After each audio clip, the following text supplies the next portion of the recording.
ঢাকা বিশ্ববিদ্যালয় থেকে ছাত্রত্ব বাতিল হতে যাচ্ছে বৈষম্য বিরোধী শিক্ষার্থীদের ওপর হামলায় জড়িত ছাত্রলীগের নেতাকর্মীদের। বহিষ্কার সহ নানা শাস্তির মুখেও পড়তে হবে অনেককেই। এরই মধ্যে হামলায় জড়িতদের শনাক্ত করতে কাজ শুরু করেছে বিশ্ববিদ্যালয় প্রশাসন। কোটা বিরোধী আন্দোলন ঘিরে গড়ে ওঠা বৈষম্য বিরোধী শিক্ষার্থীদের বিভিন্ন কর্মসূচি থামাতে শিক্ষার্থীদের বাধা, হামলা ও নির্যাতন চালিয়ে আসছিল ছাত্রলীগ। এমনকি বিশ্ববিদ্যালয় ক্যাম্পাসে নারী শিক্ষার্থীদের ওপর ভয়ঙ্কর নির্যাতন ও হামলার ঘটনাও ঘটিয়েছে তারা।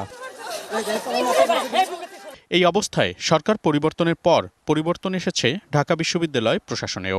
বিশ্ববিদ্যালয়ের নতুন প্রক্টর জানান, সাধারণ শিক্ষার্থীদের ওপর হামলায় জড়িত ছাত্রলীগ নেতাকর্মীদের চিহ্নিত করতে তদন্তের কাজ শুরু হয়েছে। কাজ অলরেডি শুরু হয়ে গেছে। সো যারা অলরেডি সেটেল ডাউন আছে আমাদের অধিকৃত, তারা অলরেডি কাজ শুরু করেছেন। আমরাও এই কাজটা শুরু করব ইনশাল্লাহ। এবং বহিষ্কারের ক্ষেত্রে যেটা আমাদের নিজেদের আওতাধীন আছে, যে বিশ্ববিদ্যালয়ের নিয়মের মধ্যে আছে, যেটা আমরা প্রক্টর অফিস বা শৃঙ্খলা কমিটি করতে পারে, এবং সেখানে অপরাধের ধরন বিবেচনায় বিভিন্ন মেয়াদে হতে পারে। বলেন, অপরাধের ধরন অনুযায়ী ছাত্রত্ব বাতিল, বহিষ্কার সহ নানা শাস্তিমূলক ব্যবস্থা নেওয়া হবে। যে হুমকির তারা দিয়েছে, আক্রমণ করেছে, ঢালাইয়ে দৃঢ়তা, নির্মাণে নিশ্চয়তা, প্রিমিয়ার সিমেন্ট, ঢালাইয়ের রাজা।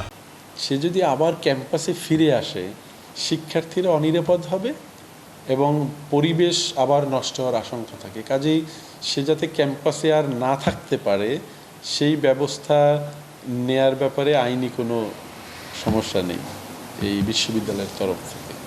কাজেই তার একটাই হলো যে বহিষ্কার পার্মানেন্টলি। কাজে এটা যদি প্রমাণিত হয় নির্দ্বিধায়, নিঃসংকোচিতে, তাহলে অবশ্যই বাতিল হবে।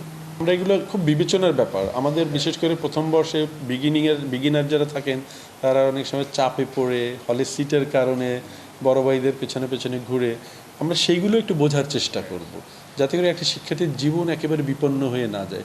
ক্যাম্পাসে শিক্ষার্থীদের নিরাপত্তা নিশ্চিত করাকে সর্বোচ্চ গুরুত্ব দেয়া হবে বলেও জানিয়েছে বিশ্ববিদ্যালয় প্রশাসন।